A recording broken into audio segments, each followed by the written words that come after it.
Buenos días. La siguiente es una presentación de estudiantes de Ingeniería en Agroecología para el curso Agroecosistemas 1, séptimo semestre. Expositores: Juan Carlos Camacho León, Jonerley Cupitra Roldán, Viviana Oviedo Aguiar, Lucely Torres Vargas. Temática: la nutrición de las hortalizas. Las hortalizas son seres autótrofos, es decir, que son capaces de elaborar su propio alimento a partir de sustancias como el agua, las sales minerales, el dióxido de carbono y la luz del sol. Al aplicar una nutrición balanceada aunado a un adecuado manejo agronómico, garantiza que las plantas expresen su potencial genético, den frutos de calidad y se desarrollen con los rendimientos esperados. Mediante la fotosíntesis, la respiración y su capacidad de absorción de nutrientes por las raíces, ellas reciben todo lo que necesitan. Obtienen el oxígeno y el carbono con el proceso de la respiración.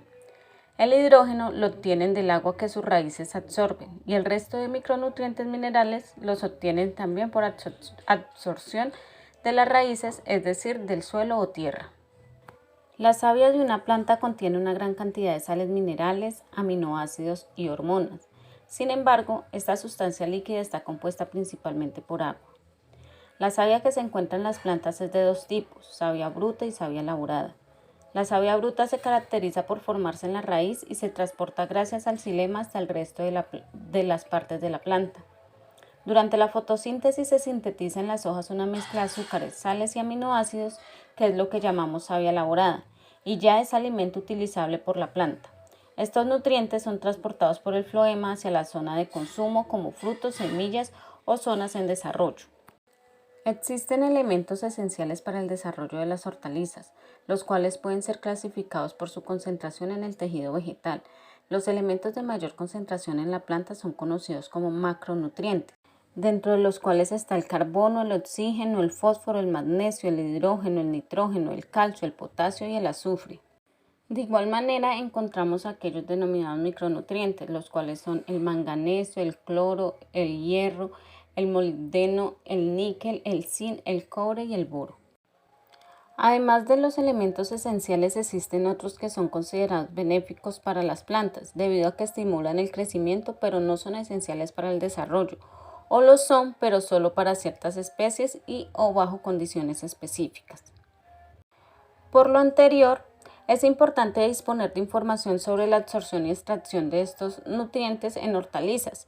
Es esencial para la planificación del esquema de fertilización y la toma de decisiones en estos cultivos, entendiendo que la absorción es la cantidad total de nutrientes absorbidos por el cultivo durante su ciclo de desarrollo, y el término extracción es la cantidad total de nutrientes en los órganos cosechados, granos o forrajes.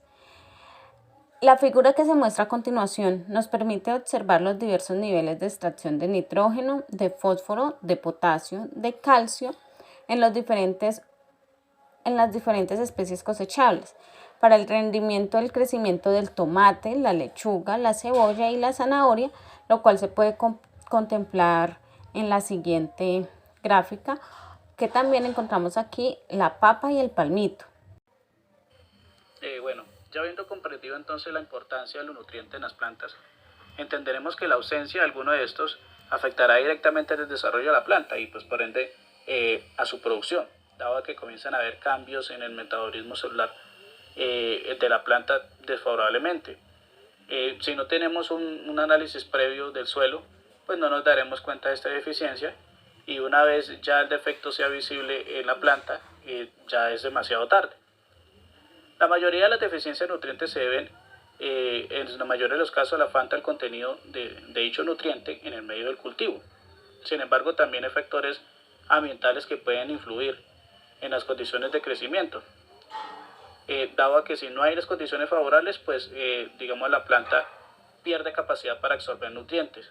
Esto puede suceder cuando en el medio del cultivo hay sequedad o hay encharcamiento, o cuando también el suelo es demasiado ácido o alcalino.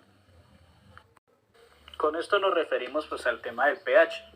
El pH resulta ser algo muy determinante en la nutrición de la planta, ya dado a que de él depende la disponibilidad y la solubilidad de los nutrientes para la planta.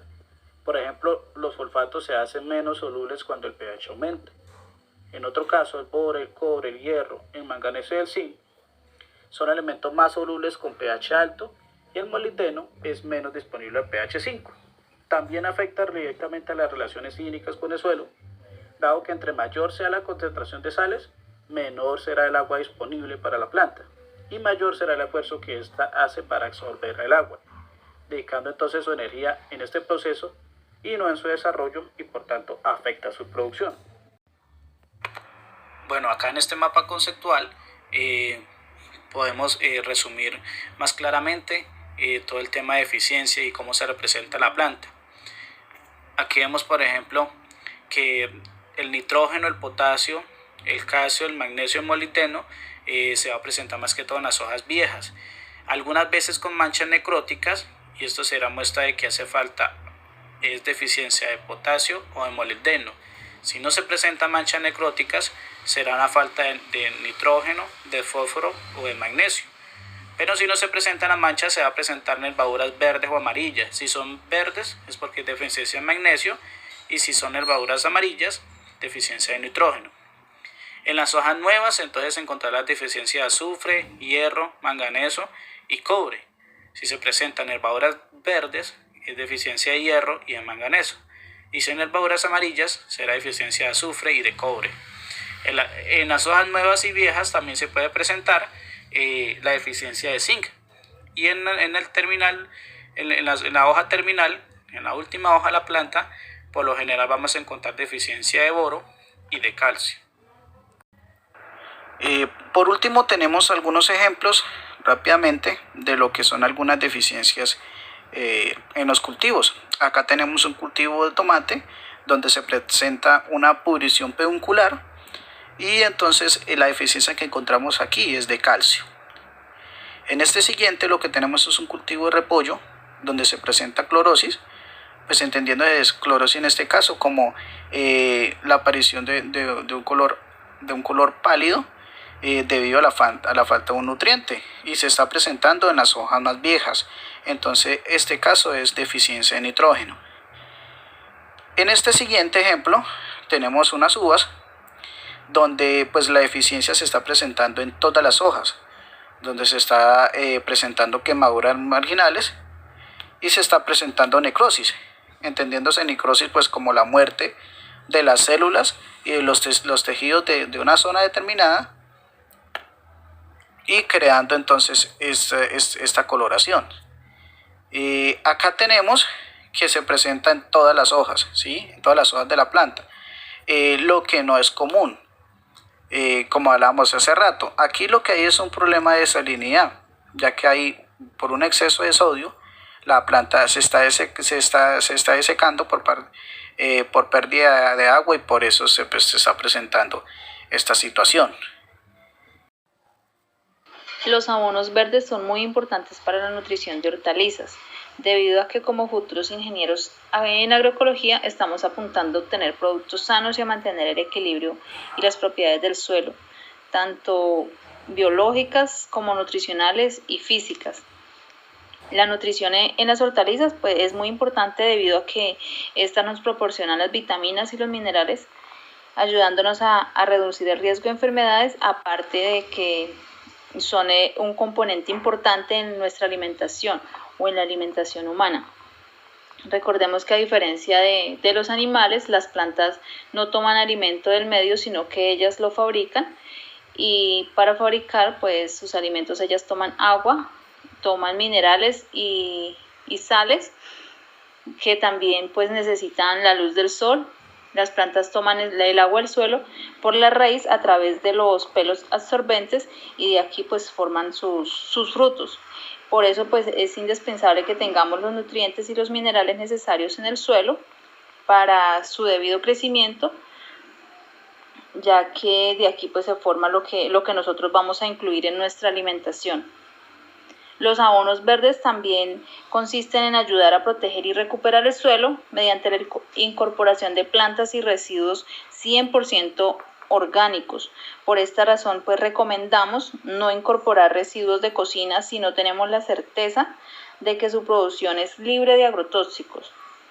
Incorporar materia orgánica constantemente también pues nos ayuda a mantener esas propiedades del suelo, para mantener el ciclaje de nutrientes a través del suelo y los cultivos o el cultivo o los cultivos de hortaliza, por la acción de los microorganismos del suelo, ya que se reproducen y viven a causa de los materiales orgánicos para así obtener energía. Para hacer estos abonos verdes, las plantas que se utilizan o las plantas que se tienen en cuenta son aquellas que pertenecen a las familias de las leguminosas, las gramíneas y las crucíferas, pues gracias a las características que estas tres familias presentan, que le ayudan al suelo.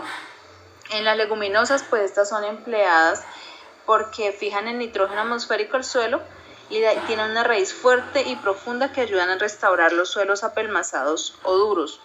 Las crucíferas, ellas tienen un ritmo de crecimiento muy rápido. Estas son ideales pues, para cuando no se dispone de mucho tiempo. Son capaces de utilizar las reservas minerales mejor que la mayor parte de todas las plantas, gracias a la longitud del sistema radicular. Ellas también ayudan, acumulan importante cantidad de elementos en sus partes aéreas que luego estos son devueltos al suelo.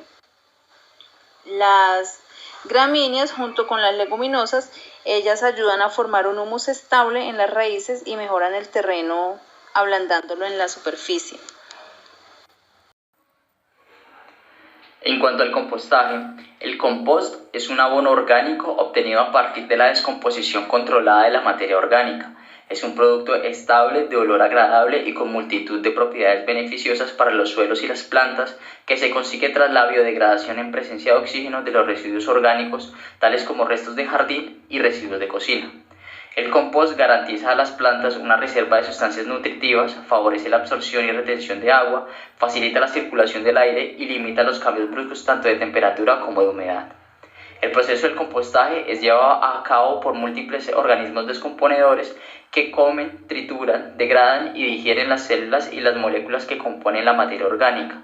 Los principales operarios de esas labores son las bacterias y hongos microscópicos. También actúan un gran número de pequeños animales, los más comunes son las lombrices, las cochinillas, los insectos y sus larvas.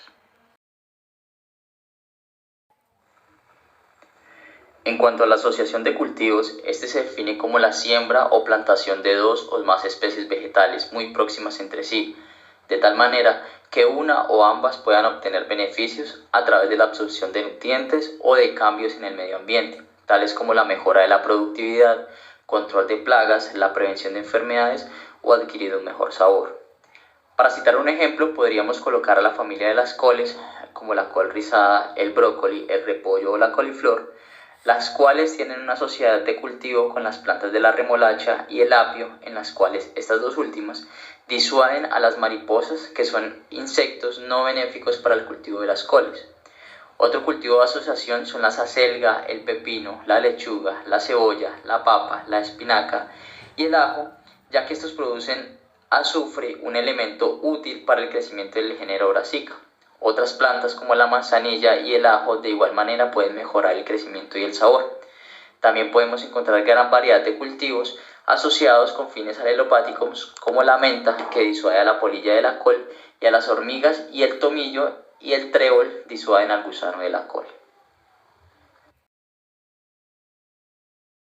Con todo lo anteriormente explicado, agradecemos por su colaboración y queremos dejarle la siguiente frase de reflexión. Muchas gracias.